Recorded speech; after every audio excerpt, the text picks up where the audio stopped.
I've never told anyone this story. Not my wife before she passed, not my children, not the priest who begged me to confess before my heart surgery.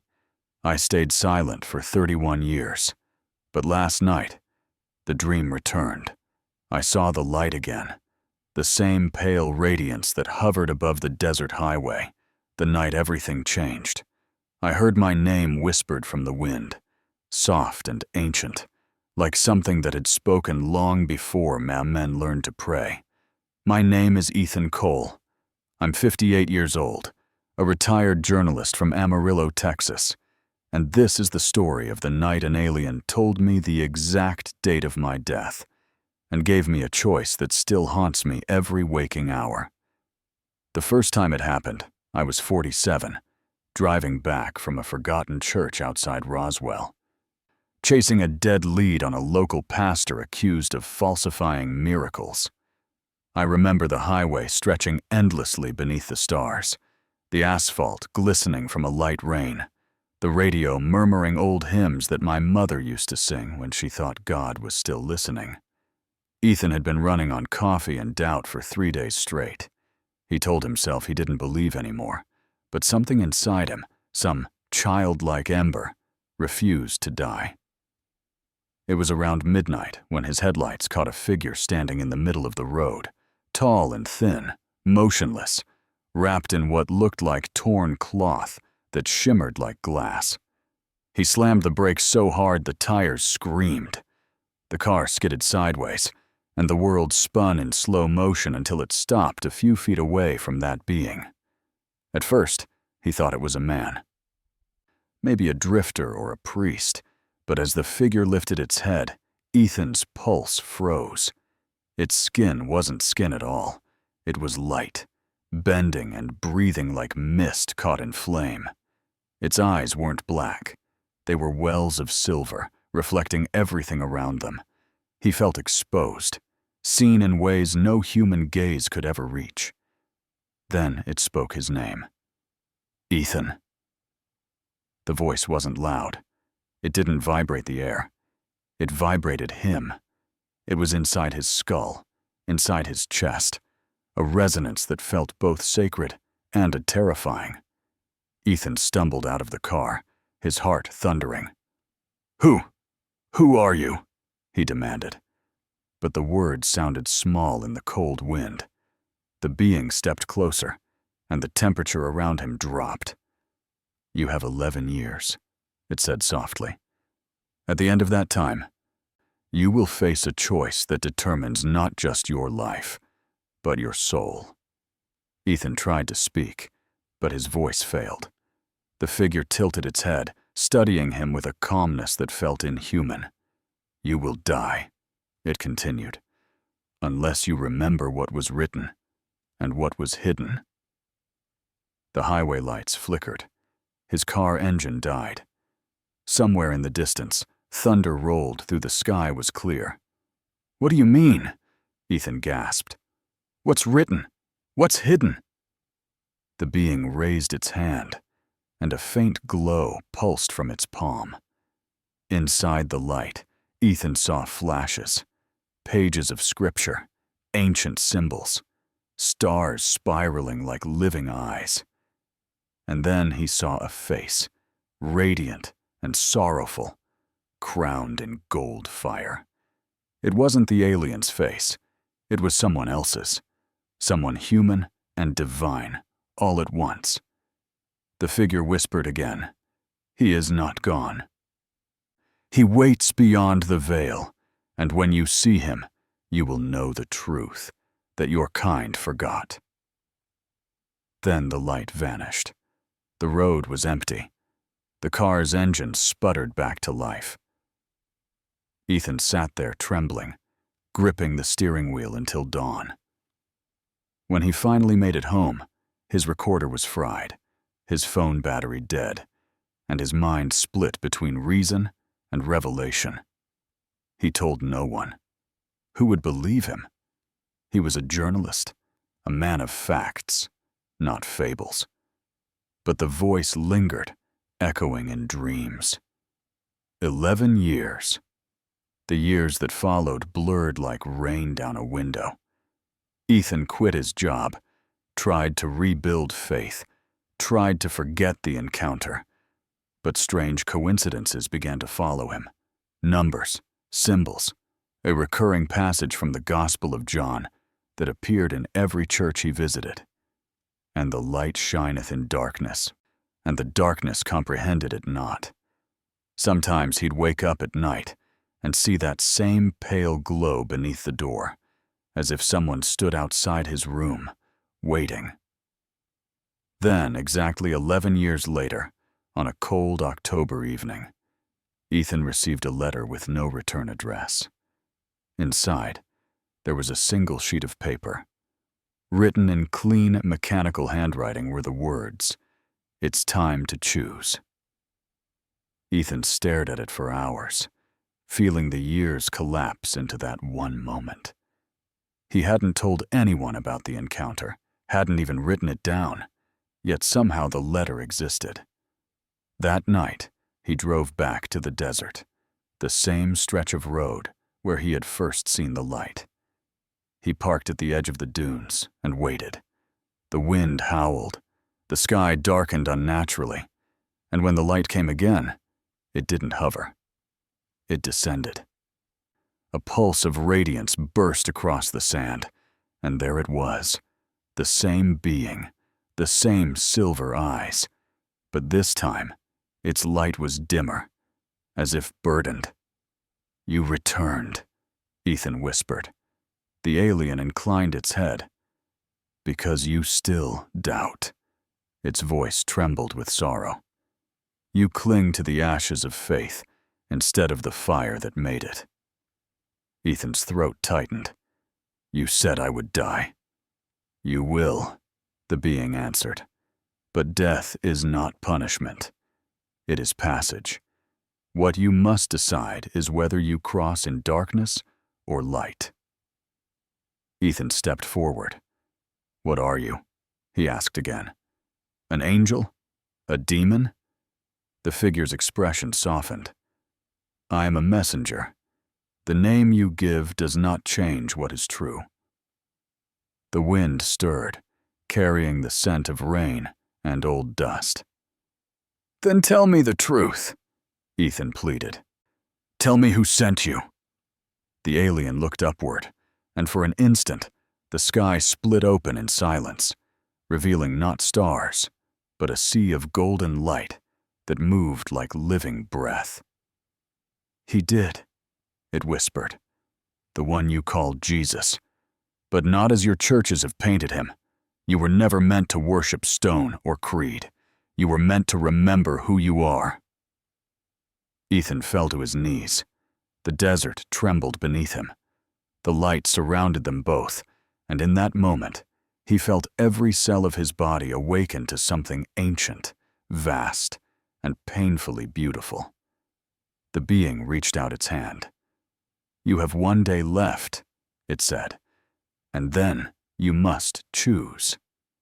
The light flickered and vanished.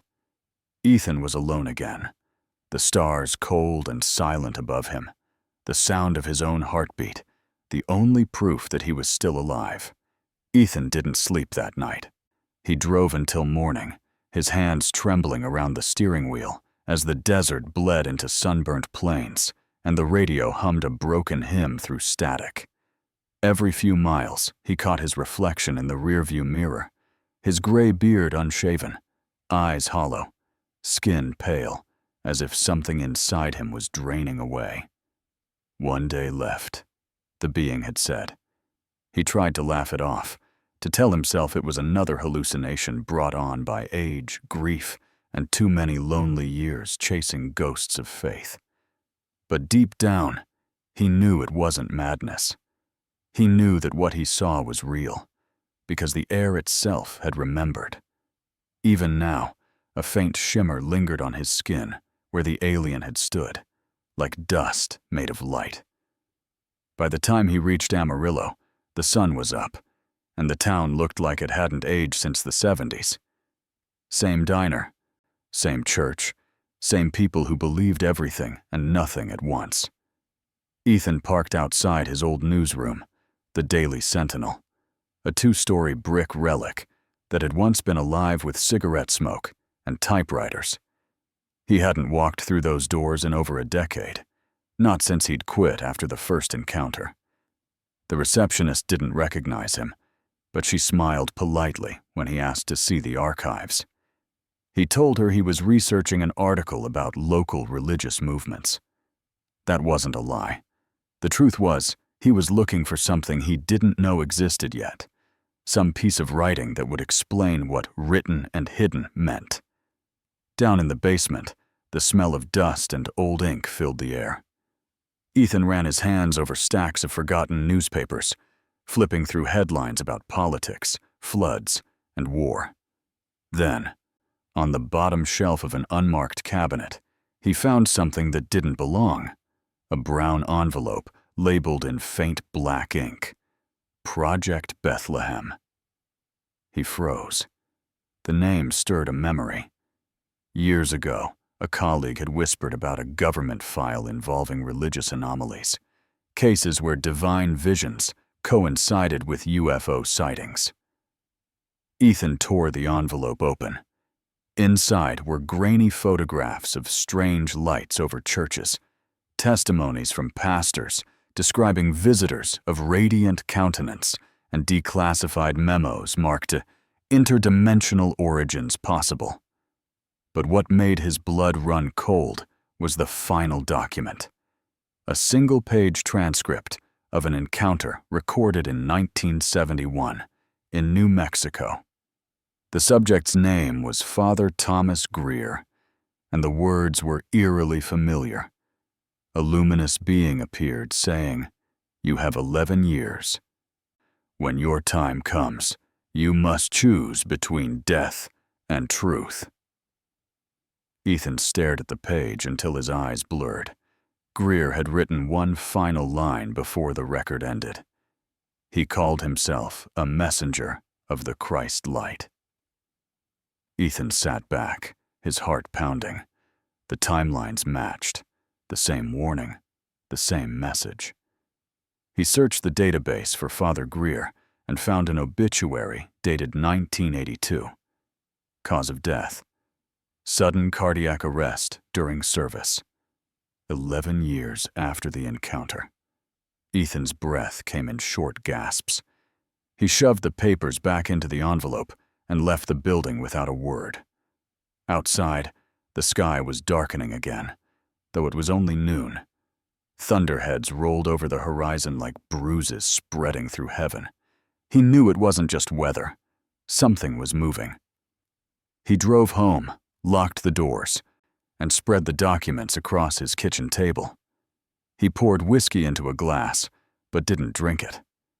Instead, he turned on his old voice recorder, the same model that had fried during the first encounter.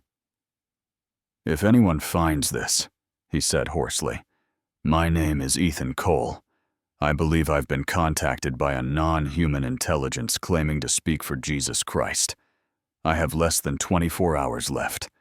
His voice cracked. "And I think the church has known about this all along." He stopped recording when he heard it, a soft humming sound outside the window, faint but distinct, like electricity moving through water. The lights flickered. He stood, heart pounding, and pulled back the curtain. The street was empty except for an old pickup parked under the lamppost. But above the truck, hovering just beyond the telephone wires, was a sphere of light no bigger than a basketball. It shimmered, pulsed, then darted upward faster than his eyes could follow. Ethan stumbled back, clutching his chest. His mind screamed to call someone, the police, a friend, anyone, but who would believe him? They'd lock him away, just like Father Greer. He spent the afternoon poring through the Bible, searching for anything that connected to the being's message. In Revelation, he found one phrase that chilled him. "And I saw another angel fly in the midst of heaven, having the everlasting gospel to preach unto them that dwell on the earth." an angel, or a messenger. He wondered if alien was just another word humanity used, when they could no longer recognize their own divine. By sunset, Ethan's fear began to shift into a desperate curiosity. What if the alien wasn't warning him of death but offering him transformation? What if choice meant something beyond life or faith, something eternal? The thought both terrified and comforted him. As night fell, he lit a candle and sat in his study. The wind outside grew restless, rattling the windows, and the air seemed to hum with unseen energy. The clock on the wall ticked past 11. That's when he saw it again, the same pale glow seeping through the cracks of his door, soft and steady. Ethan stood, whispering, "I'm ready." The door opened on its own. The light poured in, and the being was there. Only this time, it looked different.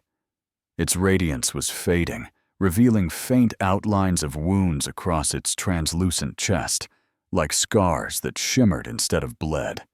Its voice was weary. "You've read what was hidden." Ethan nodded slowly. "Project Bethlehem." The church knew. The being inclined its head. "They buried the truth to protect what was left of faith. But faith does not need walls. It needs witness." Ethan stepped closer. "What truth?" The alien raised its hand again, and suddenly the room dissolved. Ethan was standing on a barren hill, under a sky filled with burning stars. Below him stretched thousands of lights, cities, temples, and cathedrals across time. And in the center of them all, crucified not on wood, but on light itself, was the same radiant face he had seen in the vision years ago. "Behold," the alien whispered, "the Christ beyond worlds." Ethan fell to his knees, trembling as the light consumed everything around him. "Why show me this?" he cried. "Because," the being said, "you must decide if mankind deserves to remember." And then the vision shattered, leaving Ethan gasping on the floor of his study, the candle extinguished, the air still trembling with the echo of something divine. When Ethan woke, the candle had burned itself into a pool of hardened wax, and sunlight was creeping across the blinds like the slow fingers of a clock. His throat felt dry, his heart heavy, his mind echoing with fragments of what he had seen. Cities of light, the crucifix of radiance, the voice that wasn't human, yet spoke of him. Though they were one, he could still smell the smoke of something that didn't belong to this world, faint but unmistakable, like metal and myrrh. The vision had been so real that part of him wondered if he had died in his sleep, if this waking moment was the afterlife. But when he touched the floor, it was cold, rough with dust. He was still here, still mortal, still afraid. He looked at the clock, 8:17 a.m. That meant less than 16 hours left until the end of his one day. He thought about running, leaving town, hiding somewhere far from the desert, far from the light. But deep inside, he knew it wouldn't matter. Whatever the being represented, it wasn't bound by space or time. If it wanted him, it would find him. He sat down at his kitchen table and unfolded the newspaper, needing something ordinary to hold on to. The front page headline stopped his breath. "Local pastor found dead in church fire." Below the headline was a photograph of Pastor Raymond Cross, a man Ethan had interviewed years ago when he was investigating false miracles. Cross had once told him, "We don't know who's really listening when we pray." According to the report, the fire had started during midnight mass, yet the body showed no sign of burns, only light exposure. The article noted witnesses describing a bright flash moments before the blaze. Ethan's hands shook. He pulled out the Project Bethlehem file, and found Cross's name on a secondary list, one of the potential recipients of contact. So it wasn't just him. There were others, maybe dozens, maybe hundreds. He needed answers before nightfall. He grabbed his coat and drove to the ruins of Cross's church, a small chapel on the edge of town. The roof was gone, the pews blackened, but something strange stood untouched amid the ashes, the altar cross, melted halfway, yet glowing faintly, as if absorbing sunlight. He moved closer, and for a moment, the air shimmered around it. A sound rose, not quite music, not quite voice, just a vibration deep enough to feel in his bones. Then came a whisper. "Ethan." He spun around, heart hammering. The nave was empty. "Who's there?" Silence, except for the wind. Then, from somewhere unseen, the voice returned, softer. "You were shown what others feared to see." Ethan clenched his fists. "I don't understand any of this. Why me? Why show me a dying world and call it salvation?" The air stirred again, and the same figure began to form out of the light pooling above the altar. It wasn't as solid as before. It looked frayed, almost human in outline, but transparent at the edges. "Because you once carried truth," it said, "and you buried it under disbelief." Ethan's breath came in ragged gasps. "You talk about truth like it's a thing someone can own, but everything you've shown me, it's chaos. It's contradiction." "Truth was always contradiction," the being replied gently. "Your scriptures hold two faces of the same divine, the lamb and the lion, the man and the word. You divided what was whole and called it doctrine." Ethan shook his head. "If what you say is true, then the church was never the enemy," the being interrupted. "It was the seed, but seeds rot before they bloom." The words hung in the air like fireflies, pulsing with meaning he couldn't yet grasp. "You keep saying I have to choose," Ethan whispered. "Choose what?" The alien's form flickered, dimming. "Whether to let the light die with you, or carry it back into darkness." Ethan stared at it. "You mean, reveal this?" "If you speak, you will die," the being said. "If you stay silent, others will." His pulse raced. "So it's a sacrifice either way." "All choices of truth are," it said softly. Then its eyes, or whatever passed for them, seemed to glimmer with something like grief. "The Christ you knew was not bound to one world. He walked among many. His cross was not the end, but a doorway, a pattern repeated beyond your stars. The blood that fell on earth also fell on worlds your eyes will never see. Salvation is larger than mankind, but mankind was chosen to remember it." Ethan's vision blurred. "You're saying Jesus was one of you?" "No," the being whispered. "We are of him. Every world that bears life was born through that same light. You call us angels, aliens, spirits. It matters not. We are fragments of his image, scattered through creation.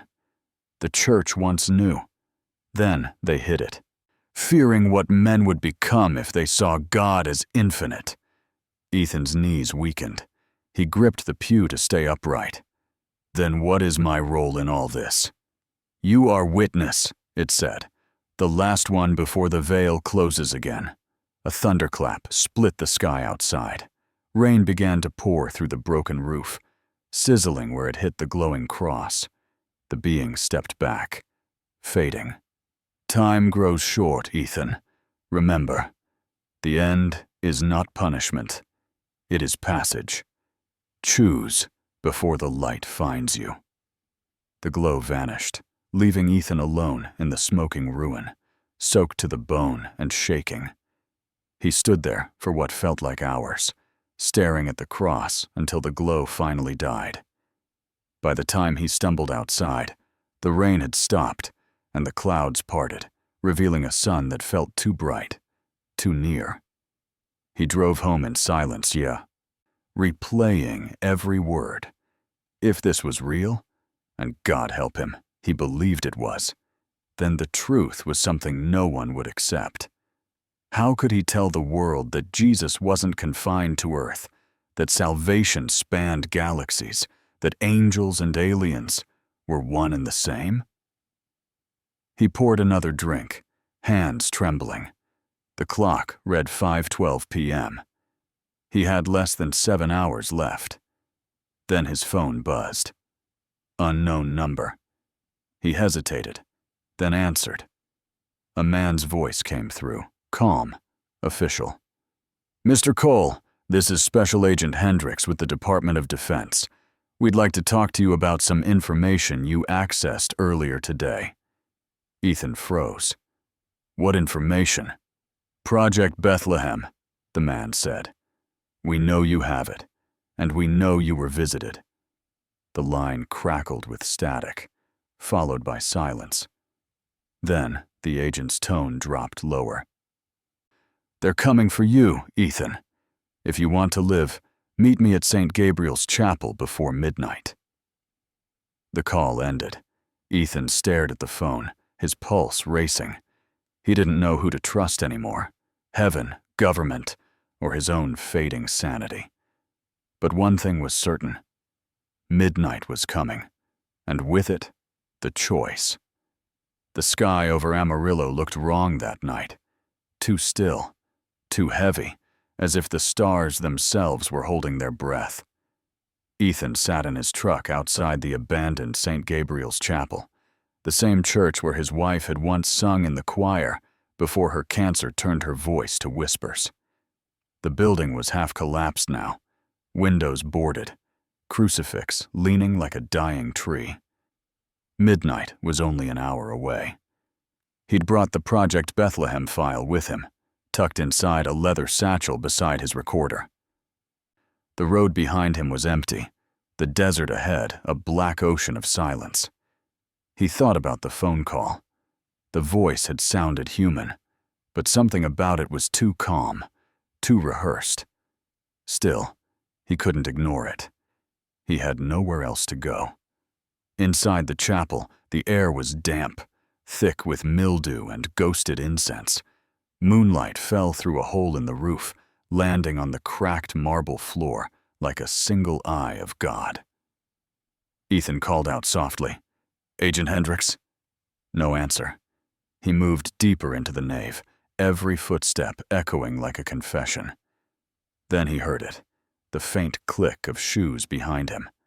A man stepped out from the shadows, tall, wearing a gray suit that didn't fit the setting. His face was expressionless, his eyes pale blue, too sharp for comfort. "Mr. Cole," the man said quietly. "You came alone?" Ethan nodded. "Are you with the government?" "Once," the man replied. "Now I work for something older." The words sent a chill through Ethan. "You said you knew about Project Bethlehem." The man approached slowly. "I was part of it, back when we still believed we could contain what we'd found." He glanced at the broken crucifix. "We thought we were studying extraterrestrial phenomena, but we were wrong. We were studying revelation." Ethan held up the envelope. "Then tell me what this really is." The man sighed. A record of contact between divine intermediaries and humanity. Events spanning centuries. Every major faith, every miracle, every unexplainable light. We traced them, and they all led back to the same presence, the one your ancestors called Christos. Ethan swallowed hard. "Then the alien wasn't alien at all," the man finished. "They come from what we call dimensional veils, manifestations of the Word, reflections of the same light that spoke creation into being. Some carry messages, others warnings." "Warnings about what?" Ethan asked. "About extinction," Hendricks said simply. Not just of life, but of spirit. Mankind's faith is collapsing, and when belief dies, the connection between worlds dies with it. He paused, studying Ethan's face. You were chosen because you still feel both doubt and yearning. The combination makes you visible to them. Ethan stepped back, shaking his head. You're telling me God's kingdom depends on people believing? Reality depends on it, Hendricks replied. Faith isn't worship. It's resonance. Every prayer, every act of love, every search for truth, it sustains the link between this realm and theirs. Lose that, and Earth becomes silent. Ethan's heart thudded. So what's the choice he gave me? Hendricks' expression darkened. The same one every messenger receives. To die with the truth, or to live by silence. That's not a choice, Ethan said bitterly. That's a sentence. It's mercy, Hendricks said quietly. If the truth spreads too soon, humanity will fracture. But if it dies with you, it can be reborn in another age. Ethan felt the air shift, an electric charge creeping up his spine. They're here, aren't they? Hendricks nodded slowly. They never left. The floor trembled, a low hum vibrating through the walls. A pale light bled from the cracks in the ceiling. Hendricks turned toward it, voice trembling. You came early. The light descended like mist, pooling into a familiar shape. The being, luminous, but now faint, almost human, its once perfect form flickering with cracks of shadow. Ethan's chest tightened. You said I had until midnight. Time is a veil, not a chain, the being said softly. You have already chosen. Hendricks lowered his head. He still doesn't understand. He will, the being replied. It turned its gaze toward Ethan. Every truth births its martyr, but martyrdom is not always death. It can also be surrender. Ethan took a step closer. You said I had to decide whether to carry the light or let it die. But I don't even know what that means. The being's eyes burned with a light that was almost mournful.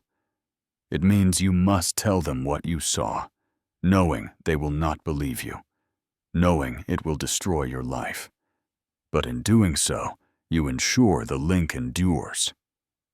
Hendricks looked up, his face pale. If he speaks, the others will come. They will erase everything.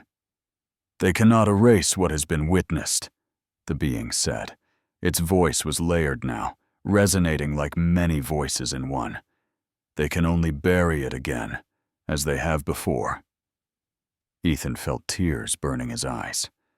And if I stay silent, you will live, the being said simply, but the silence will spread. The line of remembrance will end with you. Ethan closed his eyes. He saw his wife's face, his children, the quiet years of regret and disbelief. He saw the light stretching across galaxies, binding everything. You said Jesus isn't gone, he whispered. Then where is he now? The being raised its hand, and the air shimmered. Above them, the roof dissolved into a sky with swirling light, a vast, radiant figure standing between the stars. A presence so immense, Ethan could barely breathe. He is within every world that remembers him, the being said, and dying within every world that forgets. Ethan fell to his knees. Then I choose. His words caught in his throat as thunder split the heavens. The being reached out, touching his forehead with a finger of light. Do not speak it yet, it said. The moment of truth is the moment of death. Speak only when your heart no longer fears either. The light expanded, engulfing the chapel.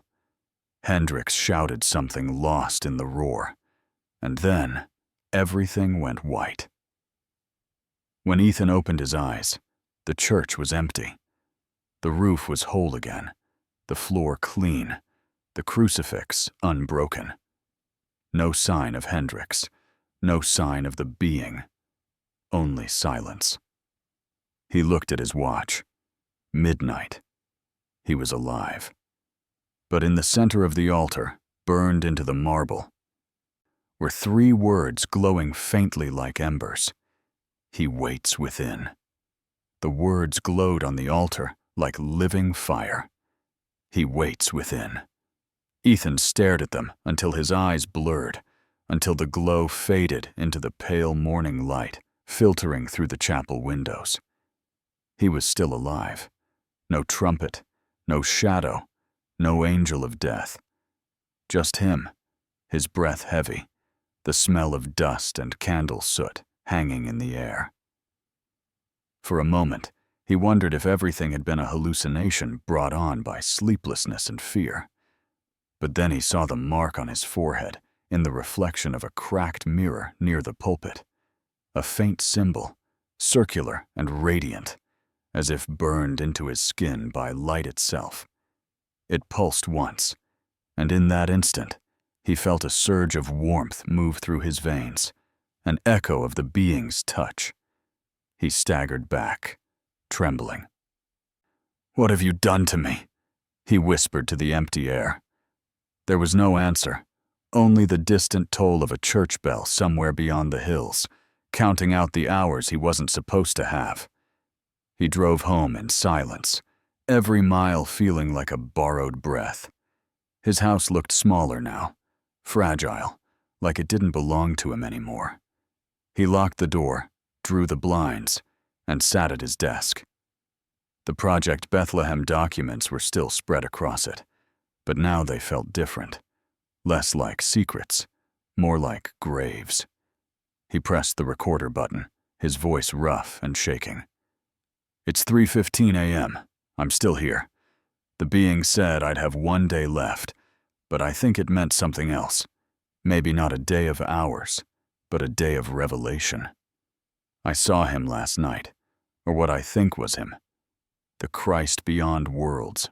I don't know if I'm supposed to tell this story or bury it like the rest of them did, but I can't carry it alone." He stopped the tape, his mind spiraling back to the vision.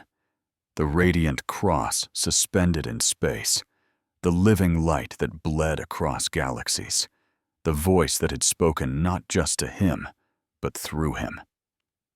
Every time he closed his eyes, he saw flashes, cities burning, oceans of glass, faces of countless beings, all turning toward the same light. And beneath it all, one word, pulsing in rhythm with his heartbeat. Remember. The morning wore on like a fever dream. Around noon, a knock at the door startled him. He froze, heart thudding. Another knock, harder this time. He opened it to find a woman standing there, mid-40s, dark hair tied back, wearing a worn leather coat. Her eyes were tired, but kind. "Ethan Cole?" she asked. He hesitated. "Who's asking?" She handed him a badge. Department of Defense, Division of Phenomenological Studies. "Agent Mara Ellison, you were supposed to meet someone named Hendrix last night." Ethan's mouth went dry. "He's gone. I don't know what happened to him." Mara studied him carefully. "He knew that might happen. He left me instructions to find you." She stepped inside, closing the door behind her. "Whatever you saw last night, Mr. Cole, it wasn't the first time." She set a small case on the table and opened it. Inside were photographs, ancient art, cave paintings, and Renaissance icons, all depicting the same shape. A figure of light surrounded by a halo of stars, descending toward a man with outstretched arms. "Different centuries, different continents," she said.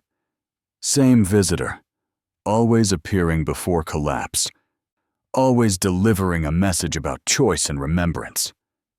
Ethan's hands trembled as he picked up one of the photos. It was an old fresco from the 1300s, The being looked almost identical to the one that had appeared to him. "Then you believe me," he said. "I don't have to," she replied. "The evidence does." Her voice softened. "But what I need to know is what it told you." Ethan hesitated. The words felt too heavy to speak, too sacred to betray. It said Jesus isn't gone, that he exists across worlds, that we're connected to him by something greater than religion. Mara nodded slowly. "That aligns with what others have reported. We think these beings maintain spiritual continuity across civilizations. They call it the Covenant of Light." She leaned closer. "But they also warn that when humanity forgets its source, the connection collapses." Ethan exhaled. "And you think that's happening now?" "Look around you," she said quietly. "Faith fractured into tribes, truth buried under noise, people worshipping their own reflections. The resonance is fading. You've seen it." She paused, her gaze steady. "The being marked you, didn't it?" Ethan's throat tightened. "How do you know?" "Because they always do," she said. "A mark of remembrance. It means you've been chosen as a carrier." "Carrier of what?" "The word," she whispered. "Not the written one, the living one, the consciousness of Christ that sustains life itself." Ethan shook his head. "I'm no prophet." "Neither were the others," she said. "Just witnesses who saw too much." He looked down at his hands, veins pulsing faintly with light beneath the skin. "You don't understand. It said if I speak, I die. If I stay silent, others will." "Then it's not about your death," Mara said softly. "It's about your surrender. Every revelation demands one." For a long moment, neither spoke. The wind outside moaned through the cracks of the house, and Ethan felt the weight of centuries pressing against him. "What happens if I tell the world?" he asked finally. "They'll think you're insane," she said. "They'll discredit you, erase you. But truth has a way of surviving erasure." She reached into her coat and placed a small drive on the table. "This contains everything we've gathered. Testimonies, recordings, hidden scriptures. Take it. If they come for you, send it to the media. Don't let it die again." Ethan took the drive, his fingers cold. "Why are you helping me?" "Because I saw one too," she said, "and I chose silence. It's haunted me ever since." Before he could reply, the lights flickered. The hum returned, the same vibration he'd felt in the church. The air thickened, shimmering like heat above asphalt. Mara's eyes widened. "It's here!" The sound deepened into a frequency that rattled the walls. Glass cracked, photographs slid off the table. A beam of light cut through the ceiling, bathing Ethan in blinding radiance. Mara screamed his name, but her voice was drowned in the roar of energy. The beam pulsed once, then vanished, leaving a perfect circle burned into the floor. Ethan was gone. Only the echo of his last words remained on the recorder, still playing faintly through static. "He waits within." When Ethan opened his eyes, he was no longer in his home. The air felt thin, almost weightless, and everything around him shimmered as though painted with light that refused to settle. He stood on what appeared to be a vast plain made of glass, miles of it stretching into a sky that wasn't blue or black, but something between color and silence. He could see constellations moving, pulsing like living veins across the heavens, and somewhere in the distance, a structure towered, a cathedral of pure luminescence, shifting in shape with every blink. His first thought was that he was dead. His second was that maybe this was the choice the being had promised him. Then a voice broke through the stillness, calm and echoing like wind through stone. You are not dead, Ethan Cole. You stand between. He turned toward the sound. The being was there again. Taller now, radiant, yet not blinding. Its form wrapped in flowing patterns of light that moved like scripture written in flame. Its face was neither male nor female, but both, the features changing subtly as if reflecting his own thoughts. "Where am I?" Ethan asked, his voice trembling. "This place is called Arava," it said. "The valley between living and beyond. Few stand here without surrender."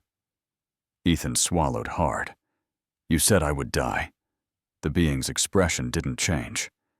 "Death was never the punishment, only the passage. The choice remains."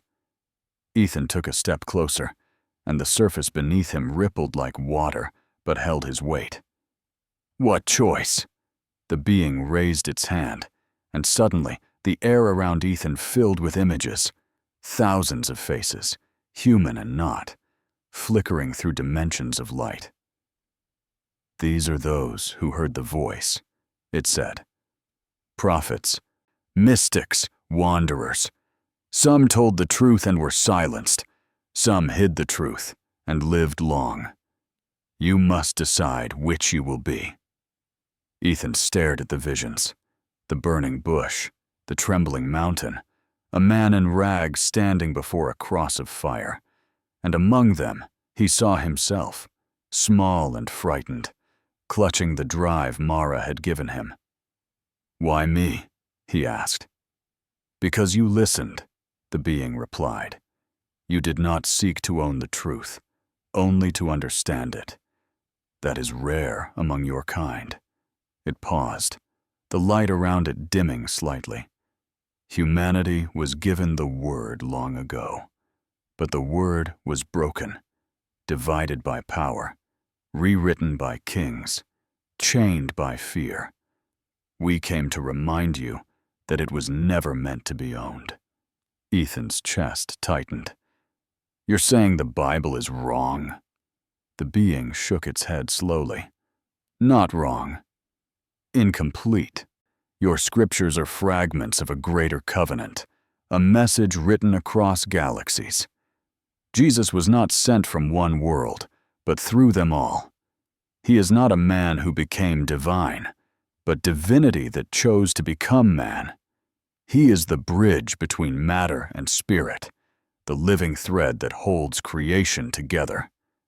Ethan felt his knees weaken. "Then what was the cross?" The being extended its hand again, and the stars themselves seemed to fold inward. He saw it then, an image so vast his mind could barely grasp it. A cross made of light, stretching from one end of the cosmos to the other, and upon it, not just one man, but countless reflections of the same being, each dying, each awakening, each carrying the same light into countless worlds. The cross, the being said softly, was not a moment in time. It was an act of cosmic unity. The Christ consciousness entered every reality through sacrifice, binding all to the source. What you call salvation is remembrance, returning to that unity. Ethan fell to his knees, tears streaming down his face. "If that's true, why don't we remember?" The being stepped closer, its radiance pulsing like a heartbeat. "Because fear silenced you. The institutions built around faith sought control, not freedom. They buried the truth beneath rituals and laws. They forgot that the word is alive, not written. You are not called to believe in him. You are called to become him." Ethan stared up at it, his mind reeling. "What does that mean? For me?" The being looked toward the horizon, where the cathedral of light shimmered brighter. "You carry the spark now. It cannot remain dormant. If you return, you must speak. But to speak the truth is to die to the world that denies it." Ethan rose slowly. "So, If I tell them what you showed me, I'll die. Yes, the being said. But if you stay silent, the chain of remembrance will break. Humanity will drift further into darkness. The balance of your world is fragile. Your wars, your greed, your division. You are approaching the threshold where creation begins to collapse into itself. Only remembrance can restore it. He turned away, overwhelmed. I'm just a man. I don't even go to church anymore. The being's voice softened. Neither did the fishermen who became apostles. Neither did the tax collector who saw God. You are not chosen for your faith, Ethan Cole. You are chosen for your hunger, for truth, even when it hurts. The words struck something deep inside him. He thought of Mara, of Hendricks, of all the names he'd seen in those classified documents, people who'd tried to speak, who'd vanished, erased. Maybe this was why. Maybe they hadn't died in vain. If I go back, he said quietly, will anyone believe me? The being smiled faintly. Truth was never meant to be believed, only remembered. A light began to rise beneath Ethan's feet, soft at first, then blinding. The plane of glass began to dissolve into color. Your hour has come, the being said. The gate between here and there is closing. Ethan felt panic rise in his chest. Wait, what happens when I go back?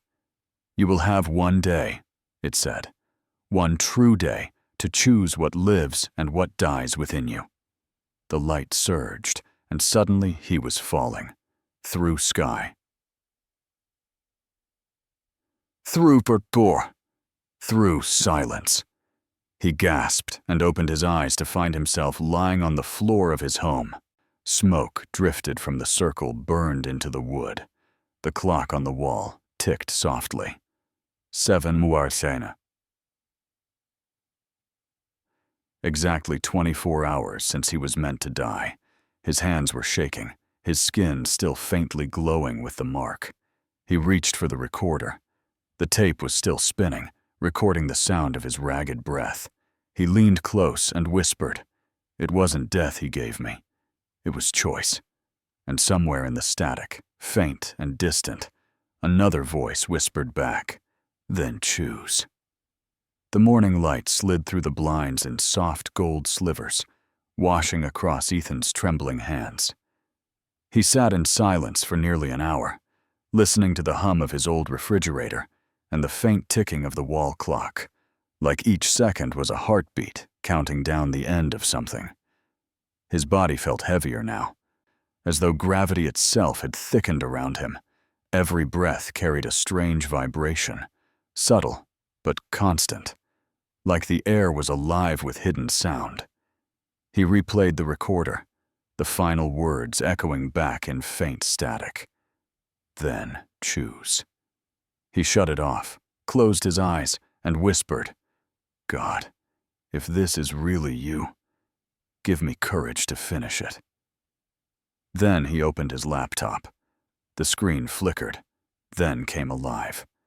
He opened a blank document and began typing everything, every sight, every word, every impossible truth the being had revealed in the Valley of Light.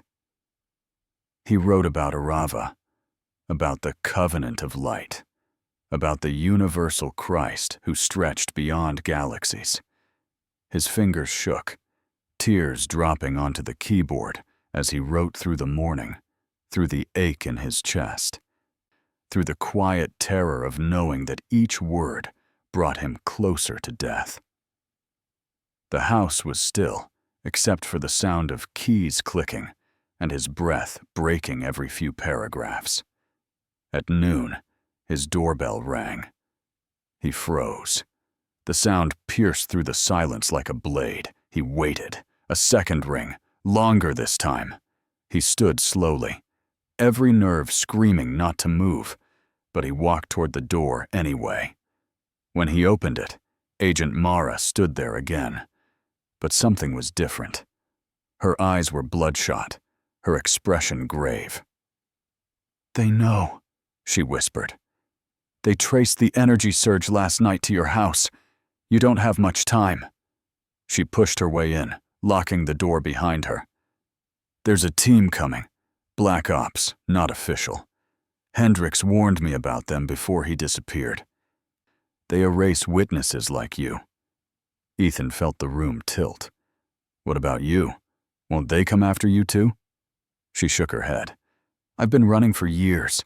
I knew this was coming. But you, what you saw, they can't let it spread." She pointed to his laptop. "You wrote it all down?" He nodded. "Most of it." "Good," she said, pulling a small device from her coat. "This encrypts everything you've written. I'll upload it to a server in case something happens." Her hands trembled slightly as she worked. "Do you still have the drive I gave you?" "Yes." He handed it to her. "Good. Keep it close." A rumble echoed from outside, a low, distant hum that made the windows vibrate. Not a vehicle, not thunder. Something else. "They're early," she said, eyes wide. "We have to move." Ethan grabbed the recorder, his notes, his bag. "Where do we go?" "There's an old observatory 2 miles out of town. It's safe, shielded." She led him outside into the bright afternoon light. The streets were empty, the air unnaturally still. They moved fast, staying to the back roads, the hum following faintly behind like an unseen storm.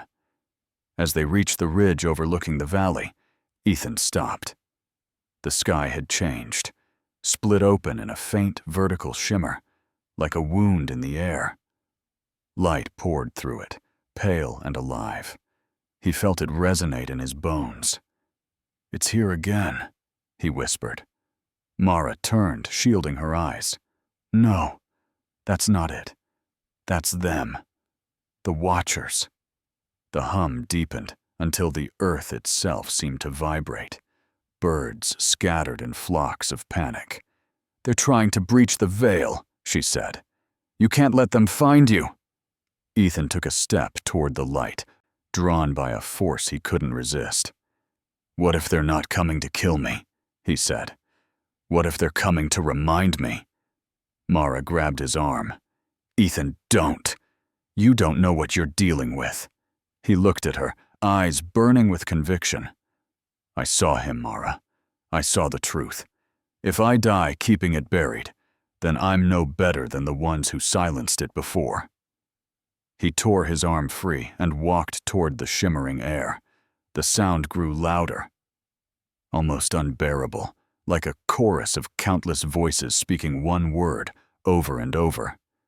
"Remember." The light intensified until it consumed the entire ridge. Then everything went silent. When he opened his eyes again, he was standing at the edge of the observatory grounds. Mara was beside him, shaken, her face pale. "What happened?" she whispered. Ethan turned slowly toward her. "He showed me," he said softly. "The end and the beginning." His voice carried a strange resonance now, almost like two tones speaking at once.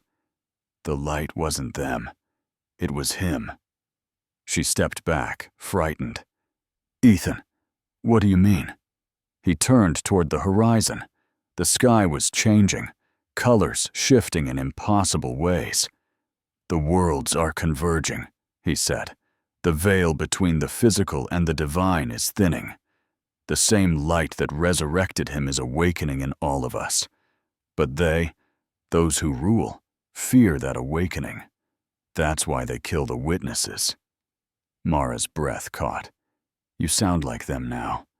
Ethan smiled faintly. "No, I finally sound like myself."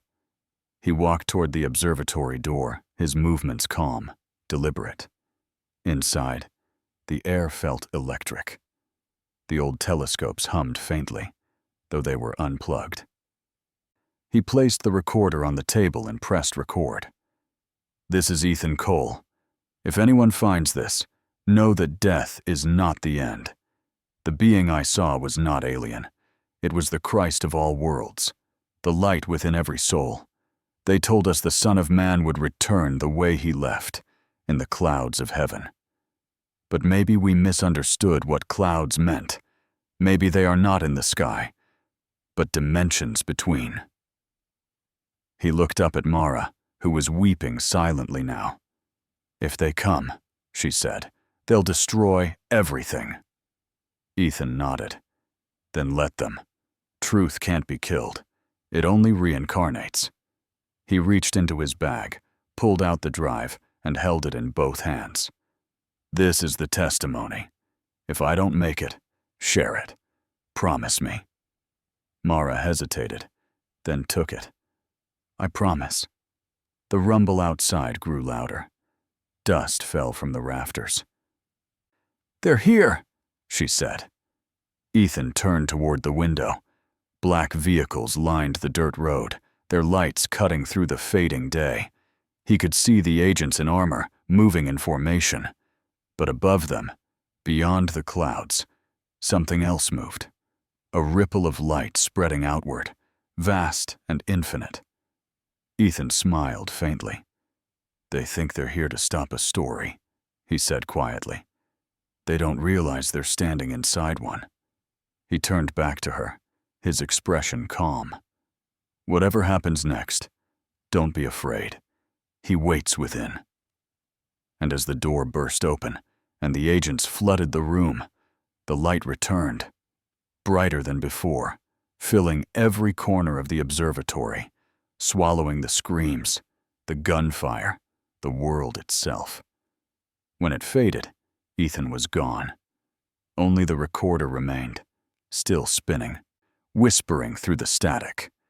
The word was never lost. It only waited to be remembered.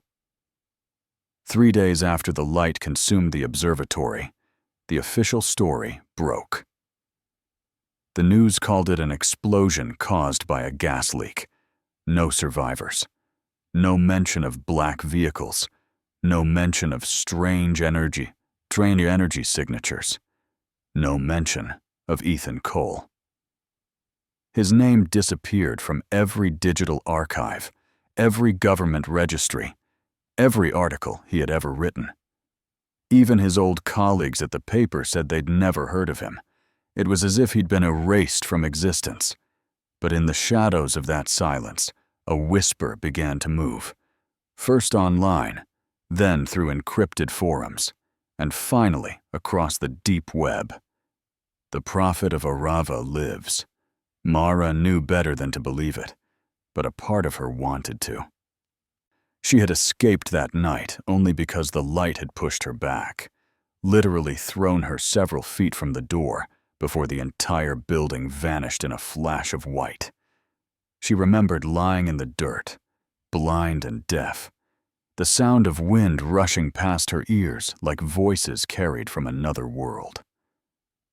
When she woke, dawn was breaking, and the observatory was nothing but ashes. But in her coat pocket, untouched, lay the drive Ethan had given her. The same one she had sworn to protect. For 72 hours she hid in motels along the interstate, unable to sleep, replaying the final moments over and over. She thought about what he'd said. The light wasn't them. It was him. It haunted her. It felt like something deeper than faith, something coded into the blood, something humanity had forgotten how to hear. On the third night, she opened her laptop and plugged in the drive.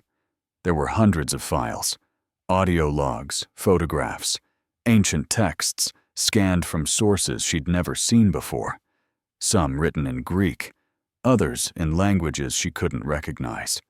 One folder caught her eye, EC, the final transmission, MP3. She hesitated, then pressed play. The static cleared, and Ethan's voice filled the room, calm and steady. "If you're hearing this, it means I'm gone, or I've become something else. The being told me the veil between matter and spirit is like a mirror. thin and fragile. Every act of truth cracks it open a little more. But fear has kept it sealed. Religion became a cage to hold what was meant to be infinite. We forgot that the Christ was not a name, but a frequency, the vibration of creation itself. And when that frequency is remembered, death itself begins to unravel. Mara leaned forward, her breath shallow. His voice continued, stronger now. They will try to silence this again. They've done it before. But every time the truth is buried, it resurrects somewhere new. That is the law of the word. It cannot die, only change form. If they erase me, someone else will hear it. Maybe you. Maybe now. She stopped the recording, her hands trembling. Outside, thunder rolled across the horizon, though the skies were clear. A sudden flash illuminated her window, too bright, too silent to be lightning. She felt the hum again, low and deep, like the heartbeat of something enormous beneath the earth. Then came a voice, not from the laptop, but inside her mind, unmistakable and clear. You still have the choice. Mara froze.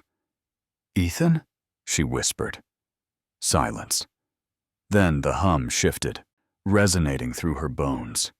She felt it pulling her, gentle, not forceful, but impossible to resist. She grabbed the drive, stuffed her laptop into her bag, and ran outside. The sky was alive now, shimmering faintly with vertical streams of light, like unseen pillars stretching from the ground to the clouds. The same light that had consumed the observatory. She followed it instinctively, driving through the empty highway as the world around her seemed to fade at the edges. Time felt distorted, minutes stretching into hours, hours collapsing into moments. The light grew brighter the farther she went, guiding her toward the mountains north of Santa Fe. At the base of one peak, her car stalled and refused to start again. When she stepped out, the ground beneath her feet glowed faintly, forming a trail of light that led upward. Her fear dissolved into something else, faith, maybe, or destiny. She climbed. The air thinned, the wind colder, but the trail remained, pulsing softly beneath her steps. By the time she reached the summit, the night had fallen completely, and the stars seemed closer than she'd ever seen them. So close, she felt she could touch them. At the edge of the cliff, she saw it. A circle of light hovering above the ground, humming with that same impossible tone. And inside it, Ethan, or what looked like him. His form was luminous, his features serene, his eyes burning with quiet understanding. You kept your promise, he said, his voice layered, not echoing in air, but inside her soul. You came. Mara took a step back, tears filling her eyes. You're dead, she whispered. I saw the explosion. I saw. Death was only the shadow of remembering, he said gently. When the veil broke, I crossed over, but not away. I am what remains between. He raised his hand, and the air shimmered with faint symbols, the same kind she'd seen in the old church. The word is awakening again, Mara. Across your world, the veil is thinning. Some will see light. Others will see destruction. It will depend on what they choose to remember. Her breath trembled. Why me? Because you believed after seeing. Faith without proof is noise. You were the first to listen beyond it. His voice softened. I can't stay long. The gate closes with the dawn. But before I go, you must decide. If you release the truth, they will come for you as they did for me. If you keep it hidden, humanity will sleep another age. Mara stared at the drive in her hand, its small light blinking faintly. If I share it, people will call me insane. They called prophets insane too, he said. "But faith doesn't begin in reason. It begins in surrender." She looked at him, tears falling freely now. "Will I die if I tell them?" Ethan smiled faintly. "No one truly dies who remembers the light." The wind began to rise, carrying with it faint whispers, voices of countless others, distant yet near, murmuring a single word in unison: "Remember." Ethan began to fade, his light dissolving into the air. "When the world trembles," he said, "look to the sky. You'll know it wasn't in vain." Then he was gone, leaving only the faint hum and the glow of the drive in her palm. Mara stood there until dawn, watching the first light creep across the desert below. Somewhere far off, she could hear church bells ringing. She took a deep breath and whispered to the wind, "Then let them remember." She walked down the mountain, the drive clutched tightly in her hand. By the time she reached her car, her phone buzzed, a single message from an unknown number. It read, "The Covenant awakens. Share the word." She didn't hesitate. She opened her laptop, connected to the satellite signal, and pressed upload. As the file transferred to thousands of hidden servers, the hum returned. Soft at first, then deep and resonant, spreading through the clouds, through the cities, through every screen and circuit around the world. And somewhere in that vibration, the voice of Ethan Cole whispered once more, "He waits within, and now, so do you."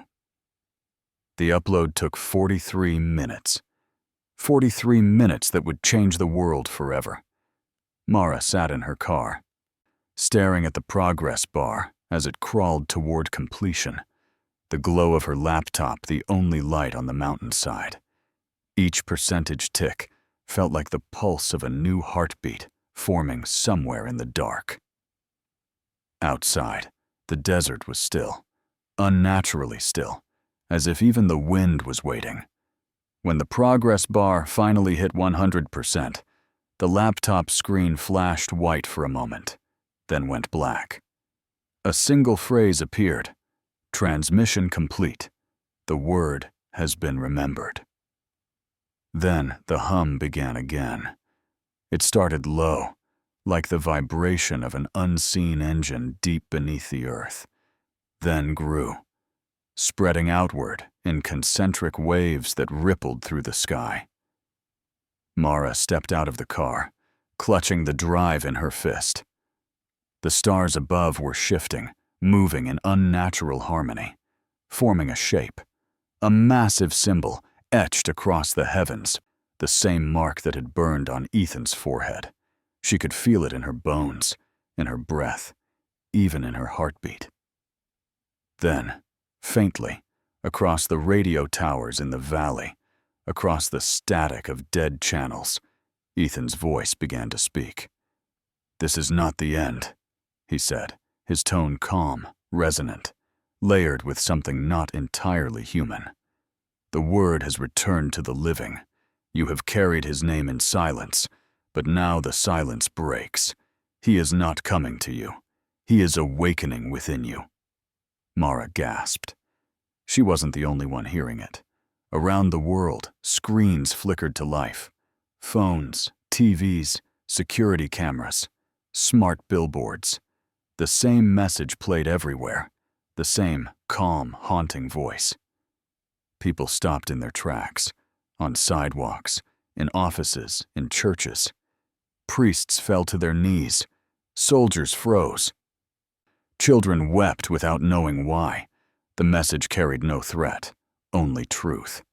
An undeniable, living vibration that seemed to reach into the deepest part of the human soul. "Religion was never the gate," Ethan's voice continued. "It was the memory of one. The cross was not an end, but a doorway, one that leads to the remembrance of your true origin. You are not waiting for his return.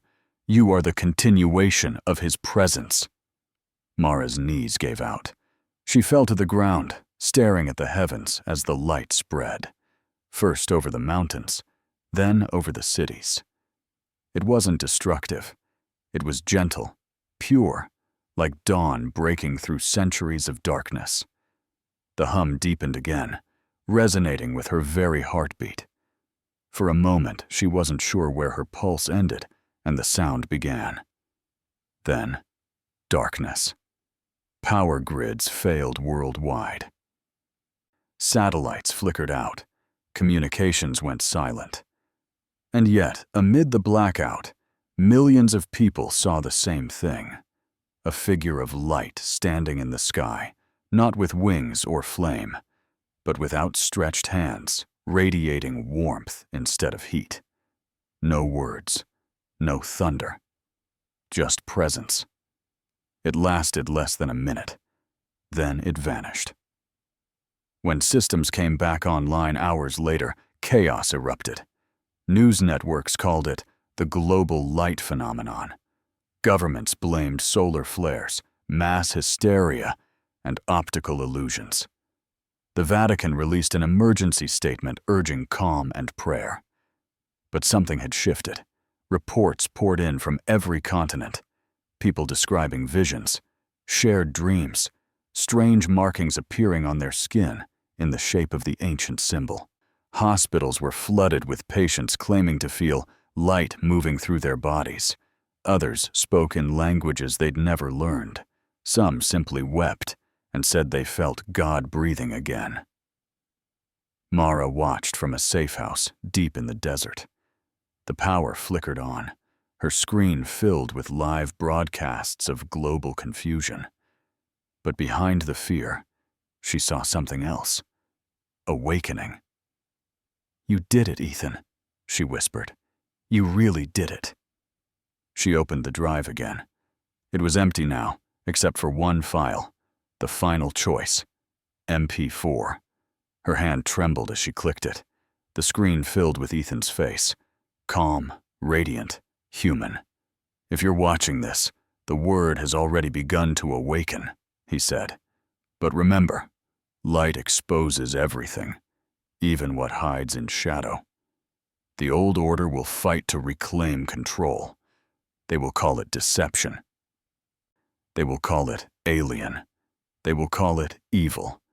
But truth is never what you expect. It's what you become." He paused, his eyes piercing through the screen.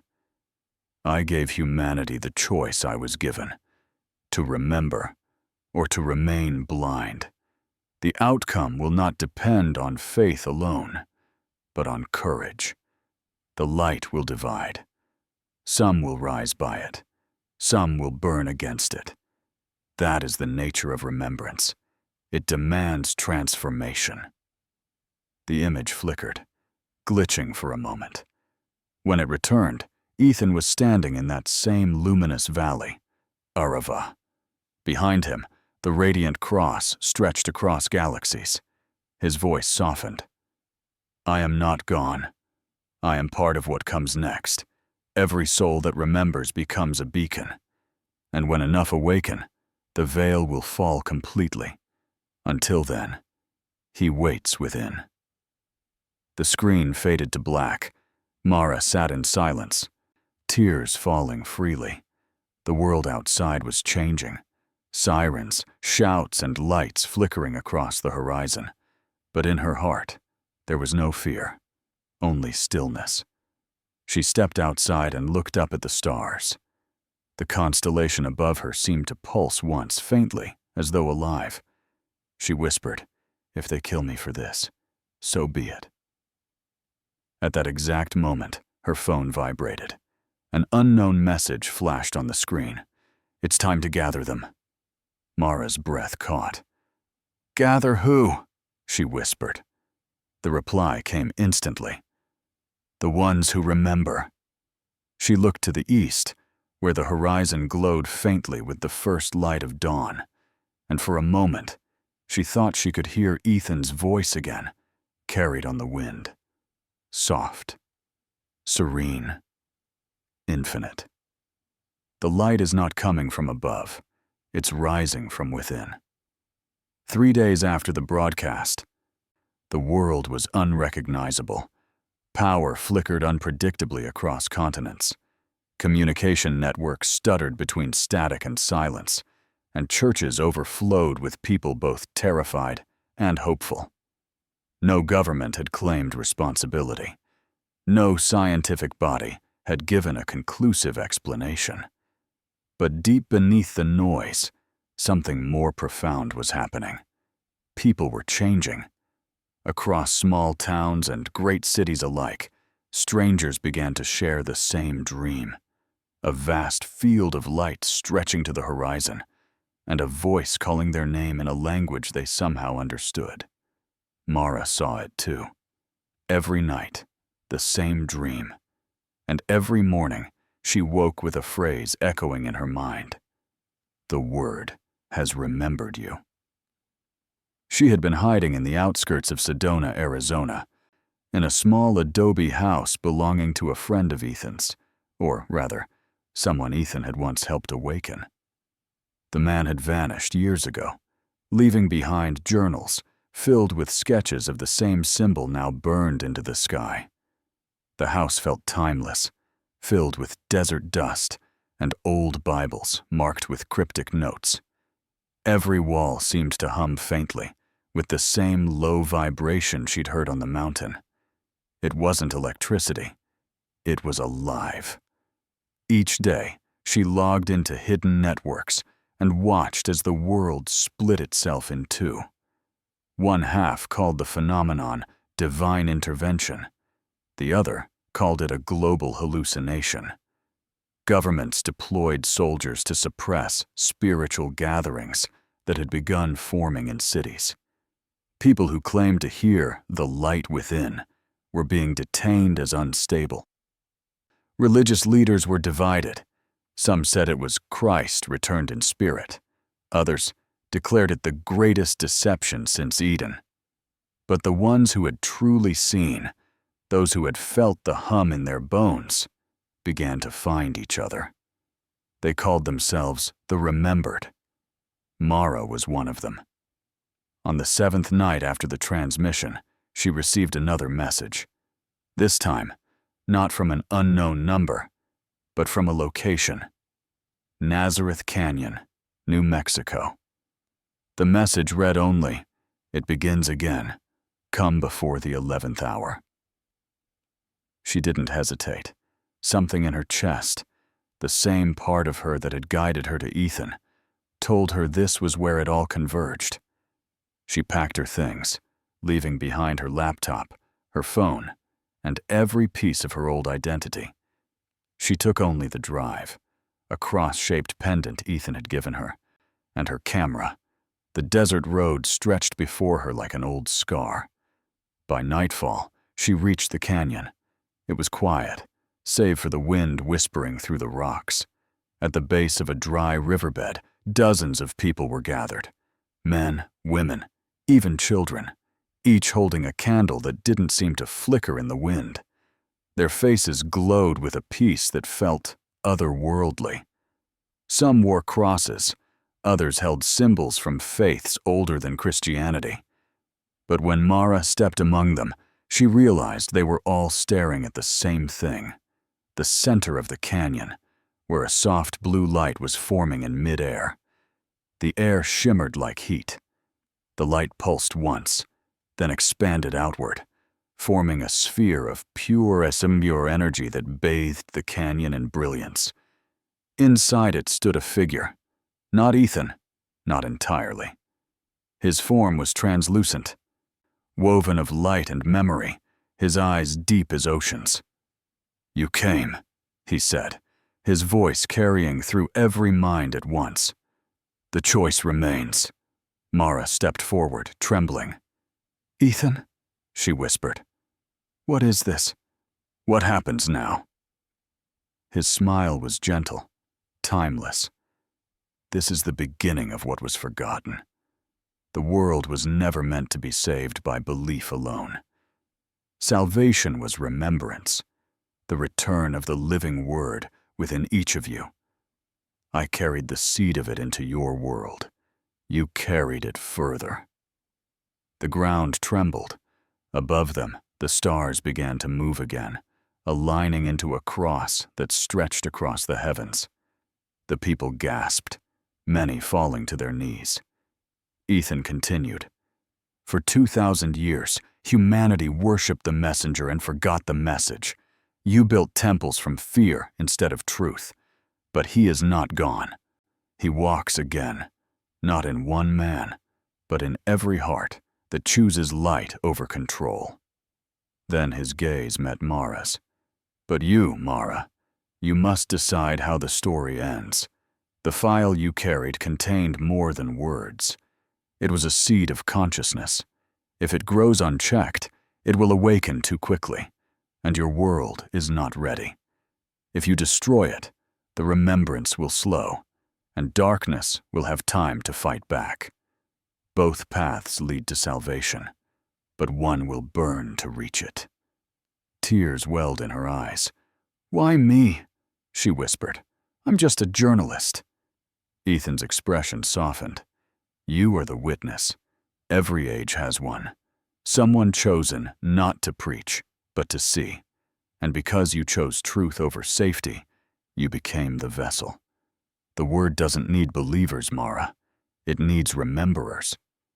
The light began to intensify, flooding the canyon with radiance. The others were weeping now, some raising their hands, others whispering prayers in languages they didn't know. Ethan's figure began to dissolve. "Time is collapsing," he said. "The veil is thin. When I leave, others will come, not as conquerors, but as mirrors. What you see in them will reveal who you are. Humanity must choose between awakening and oblivion." Mara stepped closer, reaching for him. "Don't leave again," she said. "I can't do this alone." "You were never alone," Ethan replied, his form now blinding. "When I predicted your death, I did not mean your body. I meant the death of who you were before you remembered. You've already died, Mara. What stands here now is light becoming aware of itself." Then he was gone. The sphere imploded silently, and in its place, the night returned. But the stars above blazed brighter than ever, forming symbols across the heavens that no astronomer could later explain. The people in the canyon stood in stunned silence, their candles still glowing with that same impossible, windless flame. Mara fell to her knees, whispering, "What do I do now?" The wind answered, softly, like breath. "Tell them what you saw." She looked out over the desert, her camera still in her hand. The red light blinked, recording. Somewhere deep in her soul, she knew this footage would never air on television. But that wasn't the point. Truth had already escaped the cage. And as dawn began to rise over the canyon, painting the sky in gold and violet, she realized what Ethan meant. The alien who predicted her death hadn't come to destroy her. He had come to resurrect what humanity had buried. Not a man, not a religion, but the memory of divinity itself. In that moment, as the first rays of sunlight kissed her face, Mara whispered the final words of her testimony, words that would later be found etched into her abandoned camera, words that would ignite a new wave of awakening across the earth. He didn't come from the stars to save us. He came to remind us that heaven was never somewhere we go. It's what we remember we are.